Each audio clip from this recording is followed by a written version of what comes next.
Mas antes de falar da temperatura, do trânsito, das coisas de São Paulo, do Brasil e do mundo, vamos destacar que toda terça e quinta-feira tem o quadro Moeda e Mercado, com o nosso Fábio Denardi, está aqui com a gente para falar de economia, para você, de uma maneira muito didática e fácil, para você que não é um especialista em economia, fica sabendo o que está acontecendo, não só em São Paulo, no Brasil e também no mundo, que tem influência total nos mercados financeiros. Fábio, bom dia, tudo bem? Bom dia, Fred Júnior. Boa terça-feira aí. Da Guardia da Notícia, boa terça-feira, aos nossos ouvintes. Bom, nós tivemos a segunda marcada por cautela, por parte dos investidores, né? Numa expectativa dos juros. Na sexta-feira nós tivemos o payroll nos Estados Unidos e eram previstos a criação de 85 mil vagas de emprego para os americanos e saiu 172 mil vagas. Um mercado muito aquecido lá fez com que o Banco Central, né, o Federal Reserve, o Banco Central americano, mostrasse e desse algumas diretrizes que poderia aumentar os juros, né? Eles estavam falando para 2026 um corte ou até 2 cortes, eles que têm uma taxa entre 3,5 e 3,75, estavam previsto algum corte de 0,25 pelo menos, agora estão falando num possível aumento. E aí, obviamente, repercute aqui, nós tivemos a queda da Bolsa em 0,21 ontem, o dólar, né, que subiu 0,50 quase, fechou a 5,18, mostrando aí que a nossa Selic pode subir realmente, Fred. Ontem saiu, né, o boletim Focus, né, que é uma expectativa que o mercado cria, que o Banco Central faz das instituições, e já estão trabalhando, antes estava em 13,25, agora foi para 13,50. Então, realmente o mercado agora já vê uma possível segurada nos juros, né? Nós temos a reunião agora no dia 17 e já tem 50% do mercado acredita que o Banco Central não vai cortar aquele 0,25.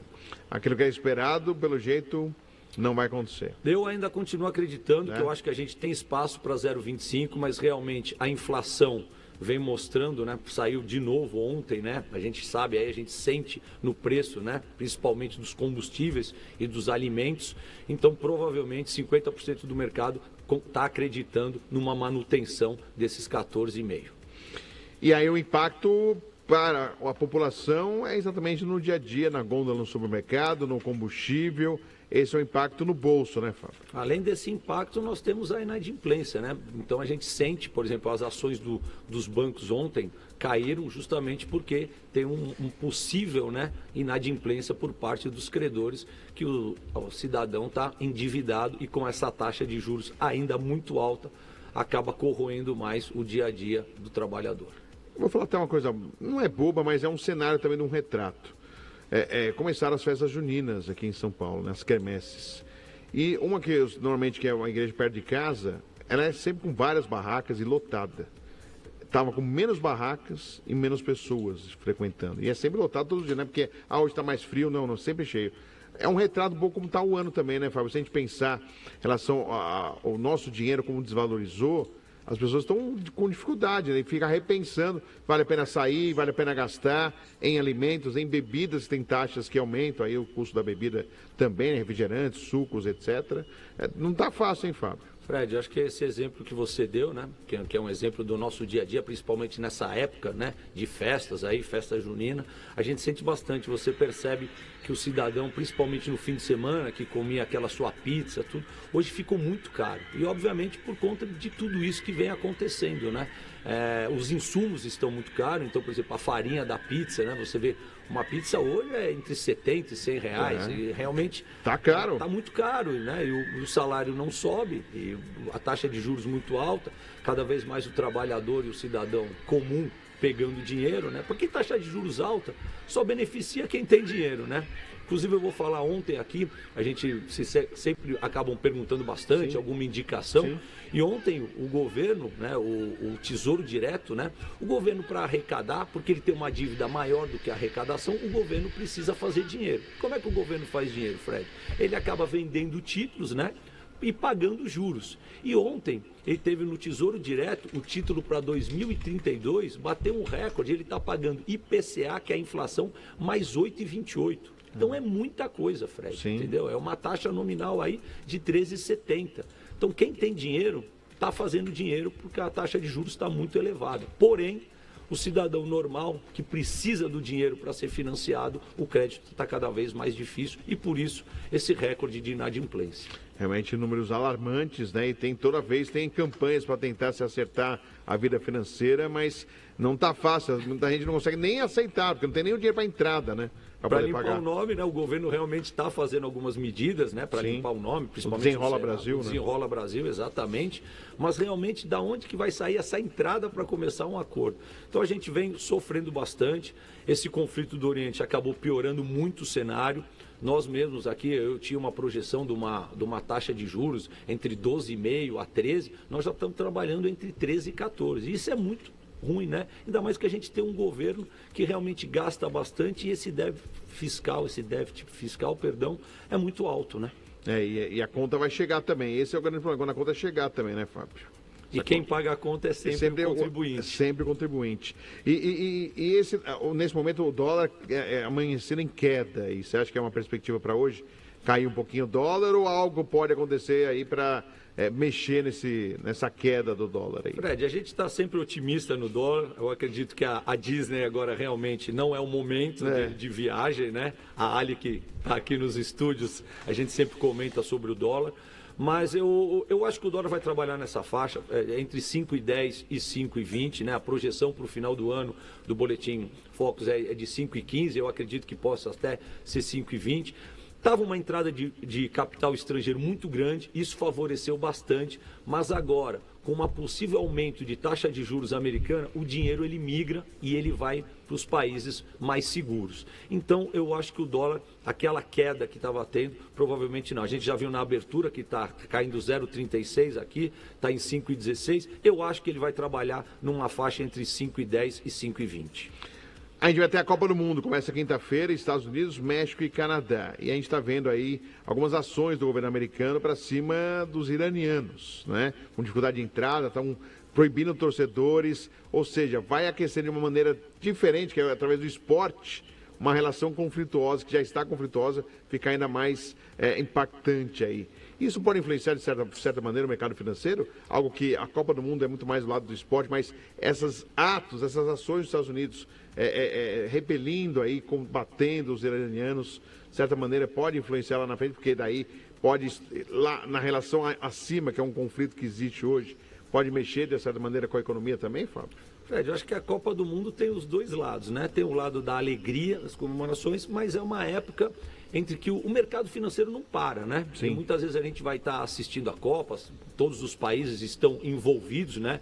Agora o Irã realmente vem sofrendo aí uma retaliação, principalmente ali na alfândega americana, né? A gente estava comentando aqui, cidadãos que demoram 7 horas para fazer uma imigração, né? Os Estados Unidos realmente ali com um pente fino ou até acabando exagerando, né? Como a gente sabe. Mas eu acho que tem a parte da alegria da Copa do Mundo e tem a parte que a gente tem que ficar preocupado, porque realmente esse cessar-fogo, estão falando que agora é mais 2 semanas, mas já deu 100 dias, né? Então que realmente é muita coisa. O mundo globalizado já sentiu, né? O barril do petróleo agora também está caindo um pouco, está caindo 1,5, está 92 dólares o barril, mas subiu muito, da faixa de 60 a 70 dólares que a gente vinha trabalhando. Então isso já mostrou exatamente uma inflação. E eu acho que mesmo com a Copa do Mundo, tem dias que nós vamos sofrer muito, principalmente se realmente esse conflito não tem um fim o quanto antes. Esse impacto do petróleo, está batendo 90, né, dólares do petróleo, barril do petróleo, esse impacto é um impacto irreversível, assim, no sentido que o que aconteceu não tem como reverter de um fator positivo, Fábio? Você acha que pode o barril voltar aos patamares antigos antes do conflito, ou você acha algo irreversível, vai ficar alto, claro, não batendo 90, 100, como já bateu, mas um pouco mais baixo, mas não chegar a 60 como já era? Fred, eu tenho uma visão, a minha visão particular, eu acredito que o petróleo, vai voltar sim, vai voltar primeiramente na faixa dos 80, eu acredito, no primeiro momento. Assim que o cessar-fogo realmente for decretado e o Estreito de Hormuz for reaberto, eu acho que vai ter uma queda muito grande do dólar, principalmente quem tem ações da Petro. Eu acho que a Petro vai sentir aqui. Porém, o cenário e o mercado já mostrou o preço e já precificou. Então a gente já sente isso. Mas eu acho sim que vai voltar. E aí a gente vai ter que tomar a decisão para saber se realmente a gente vai segurar essa inflação ou não, mesmo com a volta, mas é o que você mesmo pontuou aqui. Os patamares do preço do barril do petróleo já se alteraram, uma vez que já estão usando as reservas, né, mundiais. Com certeza. Fábio, a gente sempre pede, você está aqui, quem mandou? Você está aqui com a gente pede dica para quem está nos ouvindo. Aí você falou do Tesouro Direto, mas tem alguma dica nesse momento de tantas incertezas aí para quem quer ser um pouquinho mais ousado em relação ao seu dinheiro, já que poupança, o Fábio, a gente sabe, não recomenda, né? E é verdade, um investimento que não traz muito retorno para quem utiliza-se da poupança, mas o que você pode falar para quem está nos ouvindo, acompanhando ou assistindo a gente aqui na Guardiã da Notícia? Com essa taxa de juros alta, eu sempre reforço aqui, o Tesouro Direto ontem foi uma grande opção. Eu acho que inflação mais 8,28 é muita coisa, então você tem uma inflação de 5, né? Já está pago e você embolsaria os 8. Mas eu acredito que empresas de inteligência artificial ainda são empresas que possam ter aí a TOT, como a gente chama, TOT3, ainda são empresas aqui no Brasil que podem dar uma margem grande. E principalmente empresas que pagam bons dividendos, né? A Vale é uma empresa que paga bons dividendos, os bancos também. Então, acho que essas são. Mas nesse momento, eu reforço aqui que a renda fixa ainda é a melhor opção. É mais tranquilo para não ter muitas emoções, é isso, né, Fábio? O dinheiro trabalha pelo investidor. Ah, com certeza. Fábio, então divulgue aqui. Quem quiser saber mais informações, conversar com você também, fale sobre a sua rede social, né? Qual o mais chique do Brasil?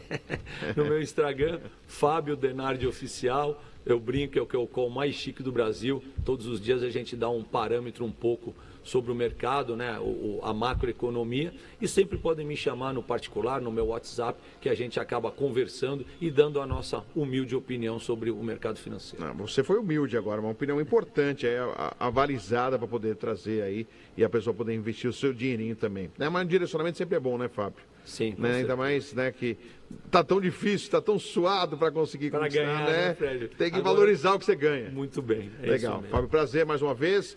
Ótima terça-feira e até quinta aqui com Moeda e Mercado. Quinta-feira estamos juntos, esperamos com boas notícias. Tomara aí o pessoal ficar mais animado. Valeu, Fábio. Bom dia para você. Um abraço. Valeu. Obrigado, Fábio.